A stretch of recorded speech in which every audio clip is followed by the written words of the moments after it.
Gerald has a fascinating background. When him and I met, this is like early days of the AI hype post ChatGPT.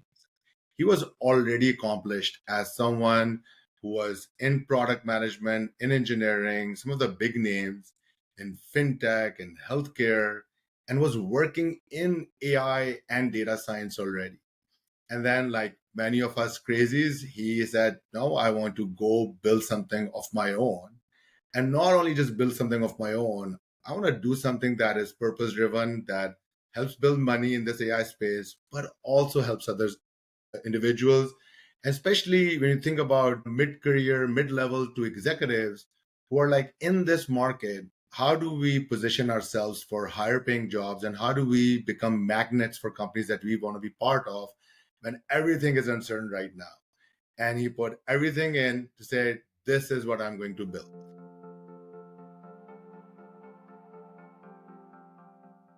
So, with that, welcome, Gerald. Thank you for coming on this. Well, thank you so much, Shujat. This has just been a pleasure. It's an honor to be on this journey with you as well as founders. And I also remember all the thoughtful questions. We're part of a mastermind, I would call it, that allows us to meet a lot of great people. And you and I really do our best to spice up things. And so I really enjoy that.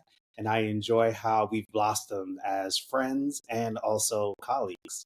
So you asked me a question about how did I get started. So it is a long journey, but we only have a couple of minutes together, so I'll do the short version.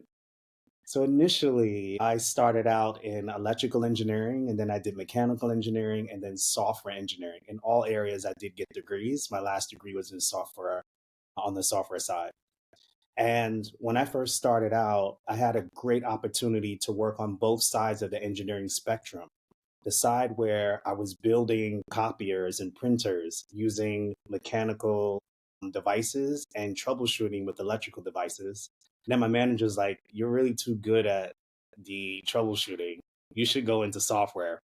And so for the first 5 years, I was leading 21 people. I was even just out of college. And these people were building, I wouldn't say just people, they were just incredible craftsmen who were actually building the product. And after we built the product, I started writing the software for the product. So I got to see the entire life cycle, what it feels like to create a part, send it to a vendor, and it takes 6 weeks to get built. And then you have all of the testing and modifications of it. And so we learned to be very precise when we were actually building out this incredible printer copy. It was called iGen 3 at the time.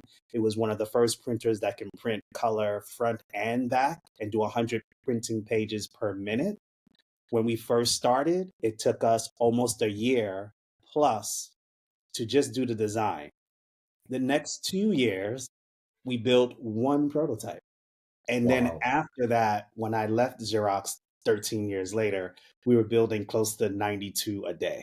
So I got to see that entire pipeline and also be on the other side of writing software for the same system. And this was my initial early days. Then I moved over into healthcare and I had an incredible opportunity to really help physicians and people in the hospital. And what we called it was safety surveiller. So imagine this, somebody goes into the hospital and they have MRSA or something that's contagious. Back then, there was no way to alert everybody that this was an issue. Instead, it was just by proximity to the person if you knew that there was a problem. So what we did was we read HL7 data, which is the data that is put into these systems in order to share information with everybody before AI was there. And then it would send a blast to everybody's phone telling them the location and when the person that may be contagious. And this actually saved lives, especially when you're dealing with people who had no idea that this person was contagious. Then they take it home and people were actually dying. So we were able to build a system that within collects the data, and then within 5 minutes, it's sending out a ton of alerts, letting people know, hey, this place is contaminated. You need to move away. So that was another major jump in my career where I got to see how technology was actually making the human lives better. And then my last stint, which I always credit it as I got an opportunity to use electrical, mechanical, But when you do that, you may lose sight of leadership. And so I was fortunate to move into the next phase of my life where I got to work as fintech. But their desire was not for my technical skills only. They wanted me to step up as a leader. And from that perspective, it was an amazing journey where I got to work with very talented folks. Uh, Credit Karma is one of the companies that I work for, which has 140 million users and Wow. about 100,000 people plus come to the site every day. So we were working at scale and we got to use all the latest technologies. But my job there as a director of engineering was definitely guiding the product, but I actually got to work with AI and machine learning day in, day out, because I was part of the team that worked on fraud prevention. So anytime somebody wanted to use their credit card or they wanted to use what we call a money card, then we would actually have to make it safe for you to use your money. And that is an incredible feat. We got to see every aspect of how fraudsters were taking money from people. And then we had to use AI, graph technology, and all the different things to make sure that every single transaction was secure for our customers. It was incredible, exhilarating, and all the things. And that was even before we were talking about the AI changes we see today. So I got to see a lot of that. And then Oh, lastly, just on a personal side, I am married to my wife for about 23 years. She's from Nigeria, Africa. I do have four kids. Two are biological, and then two we adopted from Burundi, Africa. And so it was just an amazing experience. And we thank God for our opportunity to be able to support families in this way. And then lastly, I am now a business owner. I am a co-founder of a company called Reference Me. And our primary purpose is to help companies reduce the total cost and work in progress of accessing top talent. In addition to that, we also have a consulting program where we help executives get hired in this AI environment. And what we found is the learnings that we've gotten from speaking to so many executives about how difficult it is to get jobs today, we've been able to crack that code. And I'll share one last story, which is amazing. Just recently, I got a call from one of our clients, and he had a 16-minute interview. And then before he got back to the car, okay. Hold on. 16 as in 1 6? Okay. and he got an offer. And so that just talks about how our process and what we need to be doing today in order to showcase our skills. Because evidently, the company did research on him before he walked in the door. And that's really what we want to see happen. Gone are the days where your first impression is going to be that you talk to someone. Your first impression is what they're going to find out about you and your brand before you even walk in the door. And that's why it makes it possible for people to make a decision of whether they want to hire someone because they've learned about you because you did the work to build your brand, which is one of the major things that we do for our executives. All right, so let me recap this for our audience. You are such a symbol for that hero's journey leading up to now, and then how you're using that to help others as well. Like you've gone through the issues of the value chain of producing something with hardware and gone through the hard rounds of understanding there's operations, there's material, there's supply chain, and there's design, and it's such a long cycle and so much invested in it that your company could collapse if it goes wrong, right? Absolutely. So you've seen that fixed capital world in tech, and then got into analytics at a time analytics was really hot, getting hot. And to this day, I worked in analytics as well. Many people don't understand the purpose of analytics. You got that sweet exposure of converting analytics not for the sake of analytics, but converting it to impact in that healthcare realm, right? Which is very fascinating. Not many people are able to say that they had that impact. And then coming into Credit Karma, like now you're thinking you've gone from, hey, there's operations of a physical product. Then the world opened up and analytics came in of how you could optimize and change the way you provide service and impact. And then with AI being predictive, like taking all of the data that you see now with the digital transformation for those companies that have gone through it. You've taken that in, and I think there's another symbol to it, a market shift, and I'll talk and I'll ask you about it as well. I'm seeing that there's a lot more business leaders like yourself who have seen everything, both from the technical side, the people leadership side, the business side. And they know that to talent is the Achilles heel for almost everyone. It is going to be even more so with AI. And the talent themselves who do not become AI fluent and represent in their branding that they're AI fluent, they're going to have a very tough time. And what you've done is you've said, and I'm seeing business leaders jump into this talent domain, because the talent domain for a long time was just outsourced as just HR and not realizing that you're trying to solve a business problem. And it is just heartening for me to see more business leaders step into this space, because I think that is what's required. So fascinating. I think you are the example for why mid-career professionals, senior professionals, why they hold the most value because of the domain and life experience you've brought in.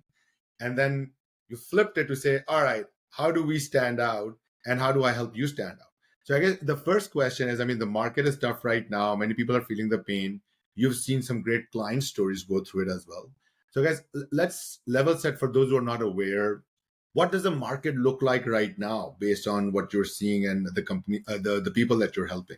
Yeah, I got a great example of this. It was looking at a video, I call them video casts, which is similar to what we're doing, a video cast, and Andrew Yang, who is a leader, godfather of AI. And what he was talking about was what's happening with the nations right now.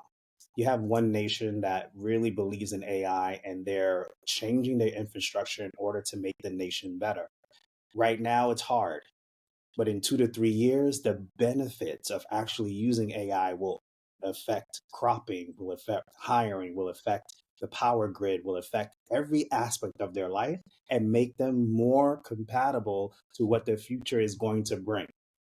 Then you have other nations who have not joined the fight. They haven't invested in AI yet. And what's going to happen with them is they're not going to be able to produce crops like they used to produce. They're not going to be able to have the healthcare that they really deserve. They're not going to be able to compete on the world stage because they're going to be so far behind trying to catch up because they decided to take a skeptical view of AI. Now, if we take that same idea and we actually bring it down to the individual, the same exact thing will happen. Those who have taken the initiative to actually grow with AI, their entire life, how they're going to be able to provide for their families, how they're going to be able to be seen by employers. And when they become business owners, they're going to be able to do 10, 20, 30x output based off of just learning the technology. And then you have those who are very skeptical, who are not taking the time to actually improve themselves. The term that I like to use is, we used to use it all the time. Oh, I'm just going to do a lateral move. The reason why most executives are not getting hired right now is because they think they know everything and they think they can just do a lateral move. Nobody can do a lateral move anymore. If you are here, you now need to go here in order to be marketable, in order to be hired. And that differentiation is going to be the strength of how much you know how to use AI to magnify what you do. I love it. By the way, that perspective around it's like a fight of nations, right? That how you get there, and those who embrace it not only will make it efficient to get the first world services that we've taken for granted and say, hey, we can bring those now in.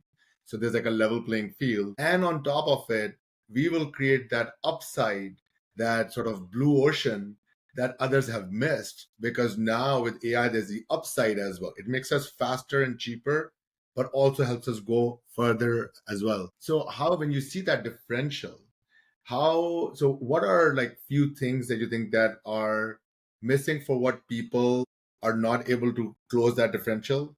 And what are those success drivers that are helping people close that differential in that market? And I think, how is AI playing into it? yeah, so I want to use the term the AI ethics part because I think AI ethics plays a lot into this. When we are dealing with a society that understands how dangerous AI can be, there are some people who are rightfully so should be skeptical. But being skeptical and not learning it is a problem. The problem is they get skeptical and then they are paralyzed. They can't move forward. But I believe that the what we do with AI and machine learning is just going to shape everything in the future. So I believe that the communication of how you can use AI to better your life is so muddied, and there's so many people out there projecting false narratives because they're interested in making money versus interested in the person being successful. So that's the difference. It is, what are you listening to and who's communicating to you will actually determine whether you take the leap and actually go and learn, or you get paralyzed and you don't really want to be paralyzed, but because you're not getting the right information about how this can actually help your life and proof already in place that talks about the value propositions of what AI can do for you, I really believe that it's the communication gap. Nobody wants to cut their leg off and then talk about they're going to run a race, right? You don't do harm to yourself on purpose. But I think that that's what needs to be communicated, is that by not using AI, you're cutting your arm off, you're cutting your leg off, and then now you're going to be in the same race as somebody who got an enhanced leg and an enhanced arm. So really, I think the major factor is there's too much AI slop, there's too much AI communication that's false, and you have a whole set of people who are getting bogged down by what AI is and how it can hurt them versus how AI can support them and help them.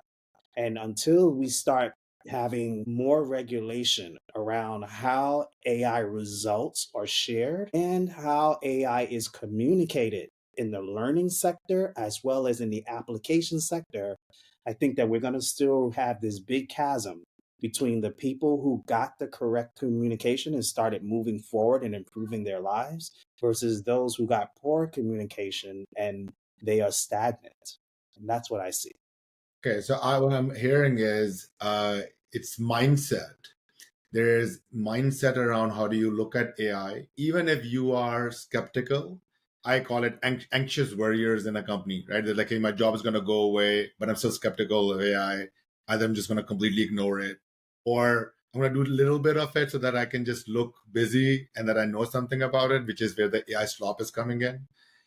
But it's a mindset that, okay, you have to embrace this and then embrace it in a way that enhances you, right? And there's going to be some discomfort, but that discomfort is less than the discomfort you're going to face when someone comes in and tells you you are done. And so in the way that you've helped leaders as they think about, positioning themselves for roles in this market, how can they display this mindset in, before even like applying for the job, before entering the room, and then in the room, how do they display this mindset and their overall branding around? So, one of the things that I really love about what we do is that if you ever heard this before, when you read something, you only get 25% of the knowledge when you read it. When you hear it, you get a little bit more. Now, if you read it and you hear it, it sticks more.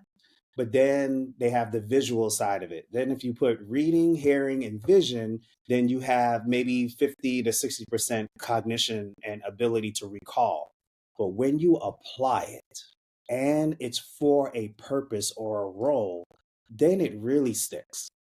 And so, what we do with our executives is the whole notion of finding a role and building yourself up and learning is a journey that you can use AI with to actually grow to your next level. So, when people work with us, they actually learn AI as part of the process of getting hired because you're going to need to know how it works anyway. But why not use it in a very practical sense? That is actually pretty dire to you, depending on when you got laid off or what you're trying to do to get to your new role. We teach them to use AI while they're searching for a role. Now it becomes not just something that you read in a book, but you're actually applying it as part of your process to get hired. And let me say this too, companies are paying attention to this. If you're an executive and you are supposed to be resourceful, but you've been out of work for 2 years, they're going to question, wait a minute, You're someone who has all of these skills, you're resourceful. Why are you out of work for 2 years? Something's got to be missing in the gap. And so, what I would say to those today who are watching, if you're an executive or even if you're an IC or a manager and you're trying to get hired, but it's already been a year and you haven't made progress, get some help, period. Most of the people who are in executive roles have no problem investing in themselves to get better so that they can get what they need. What we're seeing today is a lot of people, I call it kicking tires. They want to hear you talk, collect the information from you, but they don't have any clue how to apply it. When we express what our businesses are and what we do, that is a general discussion. The real power comes when we take this knowledge that we're sharing with you and we map it to your personal experience. If that map doesn't happen, you can listen to all this stuff all day, every day, but until it's mapped to your personal situation, you're not going to be able to get the full benefit. Absolutely, and I'll build a analogy there. First of all, I love that. So there's mindset, and then there's unless and until you apply it in the flow of work. Whereas, right, not the most valuable thing for you is you're trying to get a job, or you're in a job, you want to position yourself differently. So it's top of mind for you, and where you're applying it is going to stick with you. And that is why companies are struggling with AI as well, because they're not helping them apply it in the flow of work. It's just like another course or another like hackathon, post pictures on LinkedIn, everyone feels happy, but nothing really is changing. And so in there, I will make an analogy around MBA schools. Hmm. You would be going in and saying, hey, I'm gonna put in about close to $200,000 loan, right? And that loan includes, because you gotta network with people, you gotta spend there as well, tuition fee, all of that. It's close to, from a good MBA school, it's going to be around $200,000. If you're lucky, you got scholarship and stuff, maybe less, but it's still a big chunk of money. It is the second most expensive thing you're gonna buy if you have a mortgage, right? Or if you're ever gonna have a mortgage, it's the second most expensive thing. And at that time, you're like, oh well, I'm gonna pay this lifelong, and just go look at the numbers. What's the satisfaction? What is the personalized support that you get? You're paying mostly for access to a network for 2 years of opening your mindset, but even then, you're mostly just connecting rather than just going deeper. Not everyone goes deep, right? I took my MBA very differently, but there you have spent that much money. But if you said to them, I even remember doing my MBA as well, I was like, I'm exploring valuations. And Hmm. two analysts from the top banks said, hey, we're going to give a weekend class. It's going to be, I think it was like $500. I'm already in debt. And they're like, Hmm. $500, but if you want to explore what this is, we will not only help you learn, we will give you enough that you could nail any interview. You will know in one day whether this is for you or not. I went through it. I loved the curiosity. I loved learning it. And then decided this is not what I'm going to do. But now I know valuations way more, right? Hmm. Because I used to do evaluations from a consulting side. Now I'm doing it from the banking side. Paid $500. There were tons of people who wanted to get into valuations and finance. They're like, well, I don't know if I'm going to pay $500. I'm like, you've Hmm. already paid way more. I think when I fast forward in this economy, and you and I have spoken sometimes on our call around this, is someone just got a surprise. Either their job went away, right? Or they know it's gonna go away, or just the writings on the wall. And we're like, okay, in your runway, 6 months from now, when you have less financial runway, and then you are desperate, and someone said, hey, listen, if you give me $5,000, $10,000, $20,000, and I am setting you up so that you can take a loan, but it can set you up to be closing that differential and be eligible to play this game, where this game is headed. You will like, take it. I'm desperate right now because I am getting nothing. But in the start of the journey, if you said get help, they would not. And it's funny because when I talk to parents as well, because a lot of the professionals mid-career to senior leaders are parents, their kids are going through college or about to go through college, and they would spend $20,000 to $30,000 for something non-guaranteed to get their child help. But I was like, you could spend half of it on yourself and increase your revenue potential and your wealth to continue supporting your child as well and your life. And they're like, no, no, no. I like, why would I spend money on myself? So I completely agree. I think getting professional help, and now because of services like yours, earlier these used to be in very closed rooms available, right? To very senior leaders, you would have an executive coach, and you were like, oh, this is so expensive. I don't know if I can even get that. I think now this has become available thanks to, and you're on social media as well. And I'll ask you later on to share like your handles as well, that you're able to reach people where they are, where they're exploring these things, and they can now get access to a coach, someone who's helping them on AI, and getting them to stand out, right?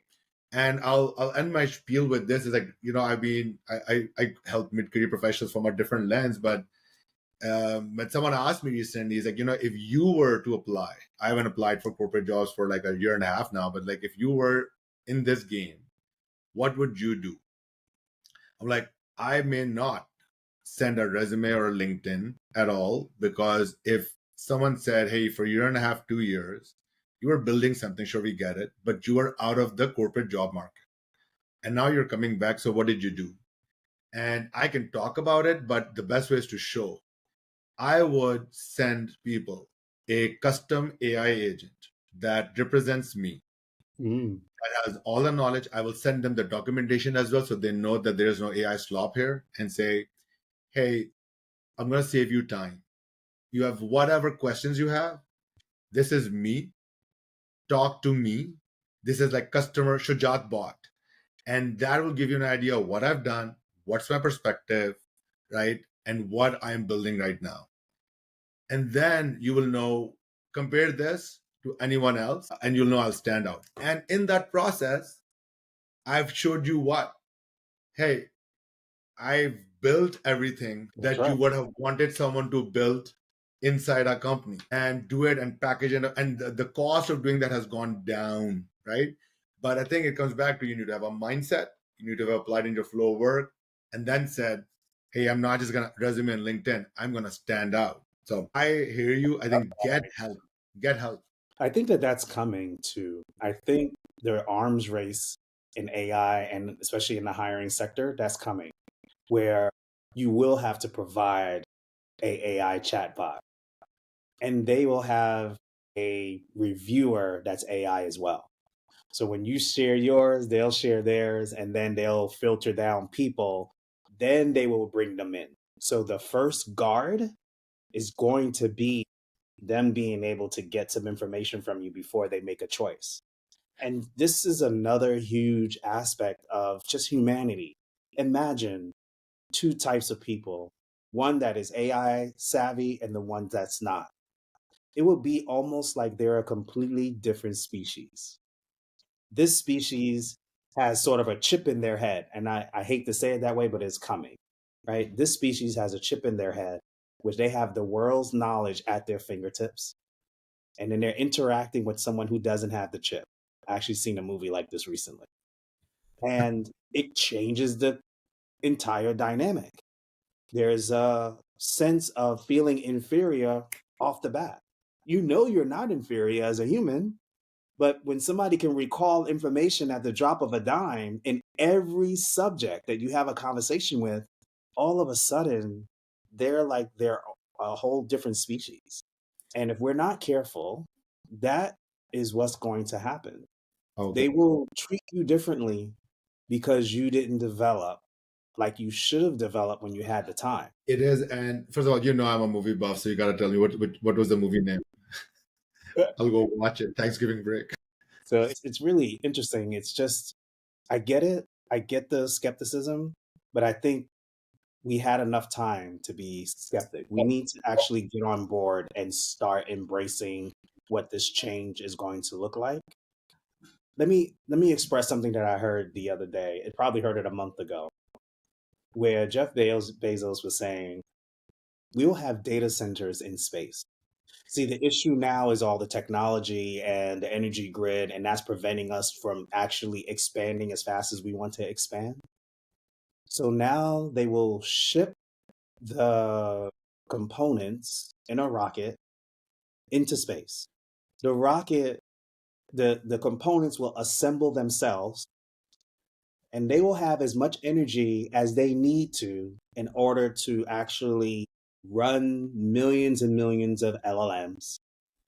And then all of a sudden, that data center comes back down to earth after it's exposed all the heat and everything that was needed to create it. And now you have what, 1 gigawatt of, you use 1 gigawatt, which is like half of America, to actually train your model. And then it comes back, or it stays up there and the data gets sent to us via satellite. But this is the way they're thinking. And if you Man, are this like, not, yeah, if we're not even getting to the point of using Chat GPT effectively, how are you going to understand when we actually start taking these things to the next level and you have to actually compete, especially as an executive? I just think that this opens us up for seeing innovation that we haven't even thought of yet. And I think that that's where I try to drive home the most, is that what AI will allow us to do is to invent and have innovation far beyond what we've ever seen. But if you don't even have the basics, how are you going to understand when we created a new drug in 5 minutes, it got through FDA in 1 week, and now is curing a cancer that has been around since the lifetime? How are you going to understand that if you don't just get the basics? And so this is where we are. This is this yeah. is this is the, as a matter of fact, our language will probably change, because when robots are on the scene and walking around with humans, they're going to realize that it's more efficient for them to talk in their language than it is for them to try to talk in our language. So in my mind, I can see us having some sort of way of slowing down the robot's conversation. So the robot is, let's assume, talking in an ASCII code. I know I'm just right. And they're talking in ASCII code, but in order for us to understand what they said, we have to put on some sort of glass or decode what they're saying, because English language or any language is not going to be as efficient as machine language. You see how I'm thinking? You see how your mind has to shift from the basics of how you look at life to where technology is going to take us? Things that people were not able to do before. For example, somebody who wasn't able to type, right? They had a autoimmune disease. So we never got to experience their genius because they've been limited by physical things. And then all of a sudden, they now have a chip in their brain and they can actually interact with us like they've never done before, bringing new innovation into the world.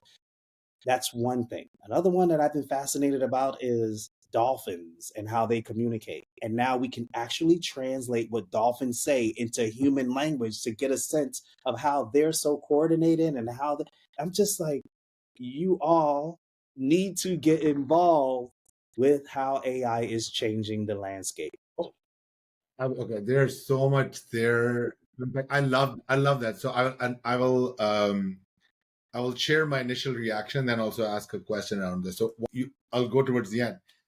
Dolphins, I love it because I think long time back there was a book called, like, I think it was the history of the world captured in it. I don't know, I'm forgetting the name of it. I think somewhere in my library, it's like many years back, and I'm looking at it if I still have it in front of me. But it was basically all different facts, things that we did not know about. And one of them was that, the whales and dolphins, like whales, create a specific symphony when they connect with each other. And it's very unique. And that's the way they send messages. And we haven't been able to decode it. And then fast forward, when AI was coming in, I'm like, we have enough data gathered. And the beauty of AI is that you could integrate data, integrate domains data much faster and much better way if the model is trained well than what humans could compute, because probably you would have to have 100 experts and get them to say, hey, how does every research paper that you've done connects? And they were able to now figure out that no, that data at least tells us there is a pattern. That mm, pattern is unique, it can't be recreated, but every time it tells that some situation is happening, that they're sending warning signals or like talking signals to each other based on the context.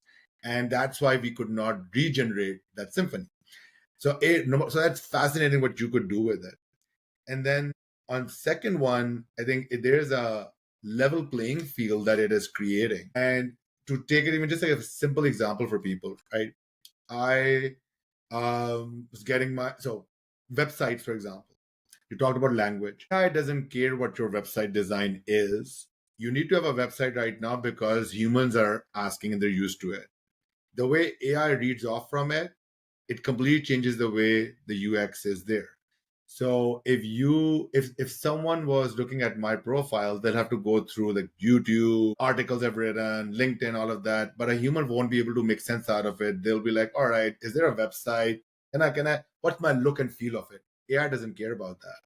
You put me into perplexity, and I did this like search once, and it synthesized everything about me that I'm like, this should be my pitch. It's saying stuff that even I did not realize to package it together, right? Because it's scraping off, coming back, and so it's simplifying a lot of the noise that humans would have created. So there's benefit in the way the machines are talking to machines. Yes. And I'll share a third thing before I ask the dangerous question, which is like, it's machines, but what about humans? I was talked to like a very, on the paper, some very fancy like web design company, an agency. Came in, all of that, there's a lot of talk. Things just did not go well. And then I go on Upwork. Upwork is very variable, right? And how you get resources. And I was just looking at someone who had crazy reviews. They said in Eastern Europe, everyone review was like, this person is the best. Their communication, their ownership, and their ownership post implementation to fix everything, it is mind blowing. I'm Mm. like, I haven't seen this kind of reviews for anyone. So I reach out to that person, say, you know what, I just fascinated with what people have said about you, and I would just want to create a project for you, and that this things I had in mind. What would you like help? Do you want to get on a call? And he told me he could not get on a call because he does not have hearing since birth. So he's like, I can't get on a call. I can type, do asynchronous communication, but if it's a deal breaker for you, please go to someone else. I won't be offended. And I was like, first of all, just imagine this person in Eastern Europe. So I can relate to my like third world country growing up, and you had a disability. So many things would have kept you back. But because of technology, because of whoever helped him and like mentors, but with Upwork, I can connect with him and I read his communication and I'm like, dude, this is way better than any major professional services company. I want to work with this person. And they were able to do it. Now, imagine that same thing with AI. That this person, if you're like judging and saying, well, I don't think they have executive presence, but you're like, well, this person can get 90% of that role done and they don't need to be there talking and public speaking. Give them a different role because they will add value. So it just the amount of level playing field this Absolutely. creates, that if you play with technology and learn it. And I think where people, I see a lot of fear coming in. You'd mentioned about, right, reluctance. A couple of months back, I was going through starting my beta test group for my community, and people were like, yeah, sounds good, sounds good. And that beta test, thankful to those 12 people who were like, listen, no, we're going to invest in this. And few months in, there are people knocking at the door saying, hey, when is he doing this public launch? Because we want to be part of this. Mm. Because they've seen the writing on the wall that, oh, this is not future work. This is past of work, Wow. right? Absolutely. And the future is what you're getting. Like they're thinking ahead about building data centers in space and the Avatar movie that we're going to take over the resources and stuff. So I think the biggest fear people have that I see is where does the human value, the human skills come into play in this equation? And how does that make you more valuable as a leader in this new space? What can you do to make sure that you retain that, right? Like you retain that and understand that there's a robotic side to this as well. Mm. So I got two things I want to say about this. The first one that I really love what's happening, where our young people are actually deciding they don't want to go and work for corporate. They don't want to be leaders. They actually want to create their own businesses and allow their true passions to come across. So one, we need to be very careful. Larger companies need to be very careful because now our young people are not interested in the corporate setups that we have. And I think that's going to change the entire dynamic of the industry because they want their own businesses, because they want the freedom to be able to do the things that they feel is right. And that's going to challenge everything. And then when you come down to the individuals, what will happen? What I would think would happen is that it would be similar to the Industrial Revolution, where right now you're given a choice to actually learn freely, get engaged, and things like that. Soon it's going to be forced upon you. So you won't be able to get a job unless they can test your AI aptitude. You won't be able to engage in certain discussions because this certificate or something is going to be required.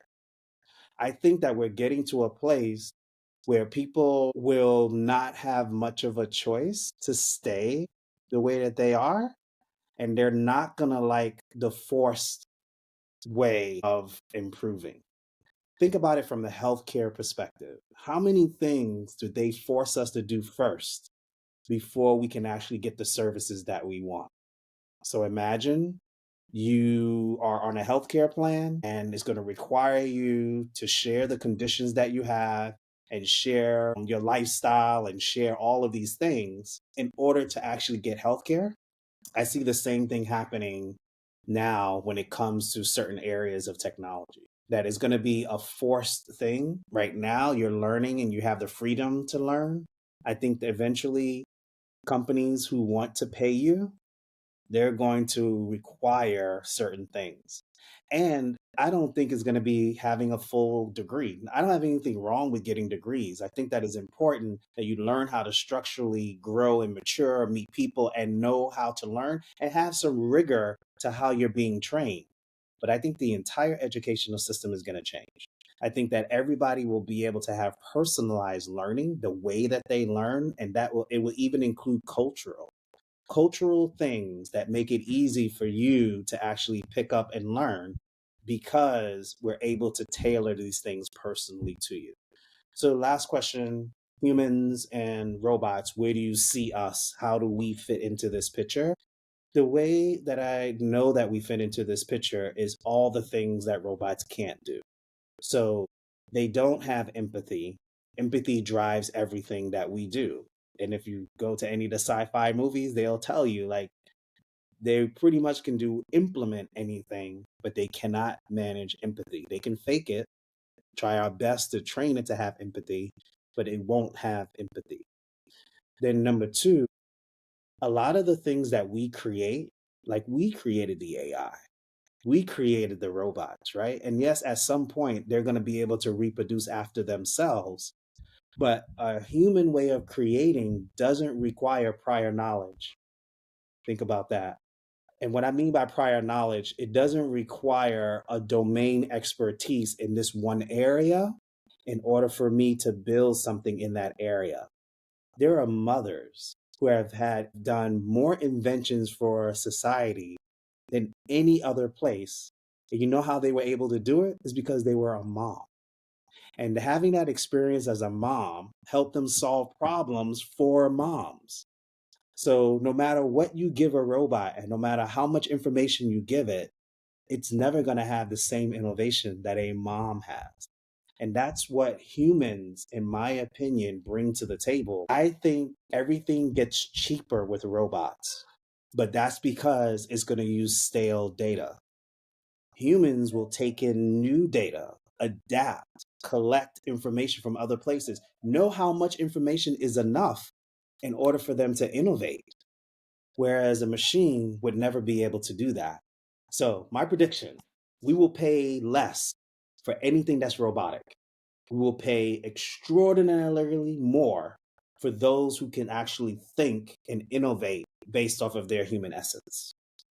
I love that. That is, you gotta be good at your game, at what you do, human level perspective, being able to harness other perspectives because now AI makes that knowledge easier and cheaper, table stakes for you to get. And those who level up, we're gonna charge way more as well. There'll be the premium, there'll be the untouchable folks. I am going away with three things. One thing, the word freedom. It's you You left corporate, I left corporate to go build something because we had built something financially and career wise that we said we are now going to a lifestyle where we have bought ourselves freedom from trying to work in corporate and trying to go build something. And this is the same thing that you will buy yourself freedom by Mm, being fluent with AI now, because it can give you freedom away from the traditional work structures. It will also absolutely. give you freedom away from the kind of risks that we can't even anticipate, that black swan events that happen, right? Something crashes, something happens in the market, something happens with AI globally, but you are already ahead of it. So it buys you freedom. It gives you freedom of time, but it also buys you freedom for the future. Degrees, there's no issue with degrees. The issue is when the degree granting institutions started forgetting that they are educating, and they went from degrees to just pedigree. And if you're just focused on pedigree and getting credential but not the actual learning, Learning. right? I think that you're going to have new levels of pedigree now where the real people were transforming, like Geralds of the world helping, executives, like mid-career folks as well, around how do you stand out and people trust you and they're like, okay, this is the gold standard. You become that. The pedigree is based on the honest human transformation that you're Absolutely. driving, right? So Gerald, what is that one actionable takeaway? Right, we're hitting winter break time as well, and people will be thinking about this, about the careers. Whether you're a mid-career person, you're an executive, or you're even Gen Z early in career, what is one thing, actionable thing you should be doing right now to make sure yourself that you're headed in the right direction? I'm going to say it's with the mindset.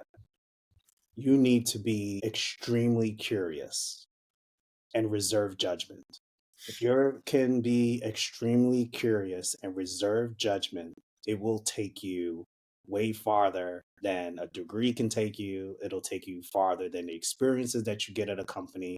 It'll take you farther in actually how you learn and apply what's happening in humanity right now. And I would say, yeah, being curious and reserving judgment is the two things that you can start doing right now. And then on the professional side, get help. Trying to do it alone is just going to make you delay the inevitable. Work with experts who have been there and done that, who you can validate and trust. And once you validate and trust them, let them help you. Because almost all of the successful executives that I've met throughout my career, they've never done it by themselves. They've always had a coach. They've always had somebody who is in their corner to help them improve. Because we as humans need that connection in order for us to grow. And you thinking you can do it by yourself is probably going to be the worst decision versus working with people in a community where you give to provide insight and knowledge. And what you get from the community is another level of thinking and growth.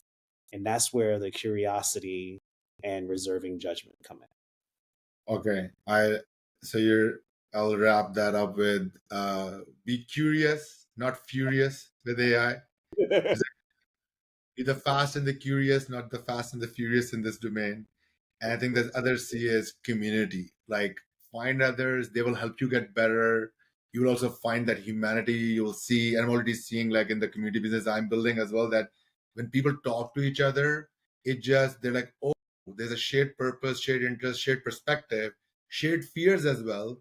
And then you see others improve and it forces you to improve as well in a very non-judgmental way. And community, I think, is the key. Gerald, last question on the light note, like last few questions, I'll do very quick ones. All right. Second, what has been your most like, not necessarily productive, but something creative, something that, brought the child outside of you when you were playing with AI? Vibe coding.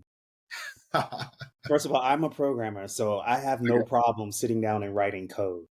But my ability to code fast and look at all of the different nuances and build something quickly, I can't tell you how refreshing that is. Literally, I knew that I needed to build a blog for my website. And something like that would have probably taken me 2 weeks if I didn't have vibe coding. And it took me 4 hours. And I was so impressed with how fast I can take an idea from my head and actually build it. So if you're not vibe coding, get into vibe coding. It's amazing. So for those, I have a robotics degree. I've not professionally coded. And I probably failed my coding course in university as well.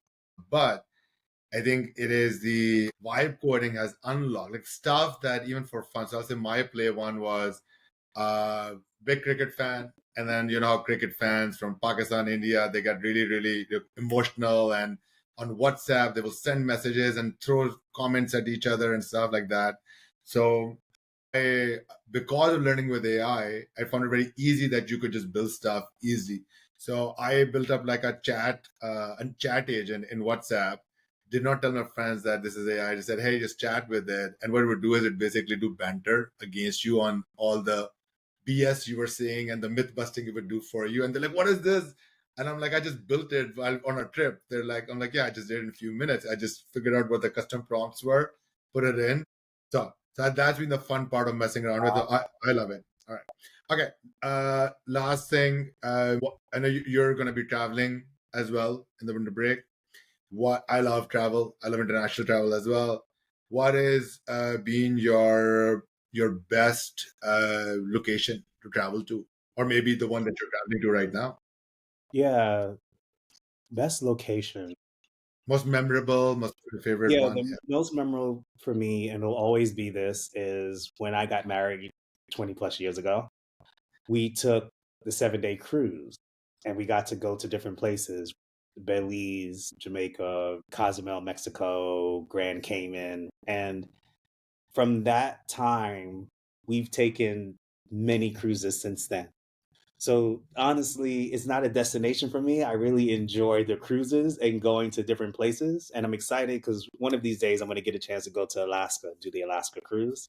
Yeah. So that's really my joy when I go out. Yes, I don't mind traveling, but I love going on cruises and visiting different places. Love that. And again, he is not, for my listeners, he's not just saying this because he has to go back to that Thanksgiving meal with his wife. Hey, if you don't know, search her up. His wife is a force of nature as well. Another amazing, like professional and a business leader. So thanks a lot, Gerald. Thank you for this. Hopefully you have a great winter holidays and upcoming travels as well. This was great. Thank you. I really enjoy this. It's so good talking with you again, my friend. All right. Same here. Bye.